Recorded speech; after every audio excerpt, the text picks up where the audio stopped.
Awash in a neon cyberpunk aesthetic and built around gladiatorial third-person brawling, Bleeding Edge oozes style from every corner. This 4v4 objective-based action game wears its heart on its sleeve and isn't shy about comparisons to Overwatch, but it tips its cap to Street Fighter just as often.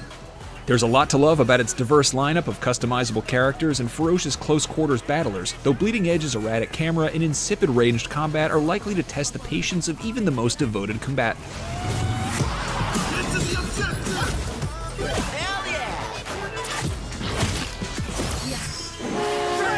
A hero shooter is nothing without a colorful cast of characters. Thankfully, the weird and often lovable fighters of Bleeding Edge more than fit the bill. There are 11 playable fighters currently, filling either a tank, a healer, or damage dealer role. Each character has 3 special abilities and charged super moves unique to that fighter. They're an eclectic mix, ranging from Maeve, an Irish grandma who has a habit of cackling at the death of her enemy, where you'll find us no one knows, to Gizmo, a sassy Australian junk tech with a fondness for building killer robots. Firepower to the max! Bleeding Edge refers to its cast as fighters, and that's appropriate because combat sure feels reminiscent of a fighting game. If they catch you in a combo, you can use your weapon to parry their follow-up, breaking their assault. Uppercut an opponent to the jaw and watch them fly backward into a wall. And falling flat on your butt is no big deal because a get-up attack will quickly put you back in the enemy's face with force. The result is some exciting and technical duels, and there's even a training mode where you have free reign to experiment with a fighter's toolkit on practice dummies. Both game modes, Objective Control and Power Collection, lean more into the hero shooter side of things. In Objective Control, maps have 3 randomly chosen areas that you need to hold for longer than the enemy team to win. It's pretty bog standard for the genre, but fun nonetheless. Power Collection, though, is less derivative, more like an ultra-violent game of football. Canisters sporadically spawn throughout the map, and it's your job to crack them open, collect the power cells inside, and drop them off at touchdown points to score. If you're killed while carrying power cells, they'll fountain out of you like winnings from a slot machine, adding moments of tension as you run back with your spoils. The thrilling gladiatorial brawls present in both modes, unfortunately, come with a big caveat. Bleeding Edge is all about close quarters combat, so it's disappointing that the camera struggles to keep up with the lock-on mechanic.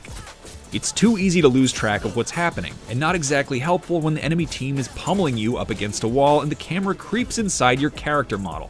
Of course, lock-on isn't mandatory, but without it, there's a lot of fiddling about with the camera as you try to keep up with fast characters who zip around every which way, so it's a lose-lose. Range-centric fighters like Zero Cool, a pro gamer with a healing touch, don't face as many camera woes as their close-quarters compatriots, but they're nowhere near as much fun to play either.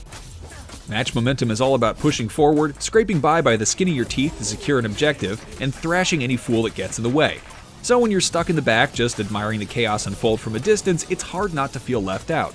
Character augmentation mods, thankfully, can add some much-needed zest to even the dullest fighter. Each fighter has 3 augmentation slots for mods, which can grant either passive buffs like a health boost or ability enhancements like cooldown reduction. If you're a sucker for theory crafting, mods are excellent tools for self-expression, and it's great that you can actually see the result of your tweaking out on the battlefield.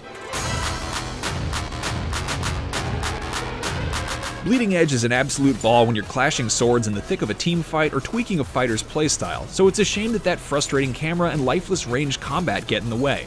There's a lot of wiggle room to experiment with a fighter's toolkit, but its lasting appeal will depend on whether or not you invest time in its tinkering. At its best, Bleeding Edge is a glorious back-and-forth contest of fisticuffs, but too often, it just isn't that. For more on Bleeding Edge, check out our full written review on IGN.com or watch 10 minutes of gameplay, and for everything else, keep it right here on IGN.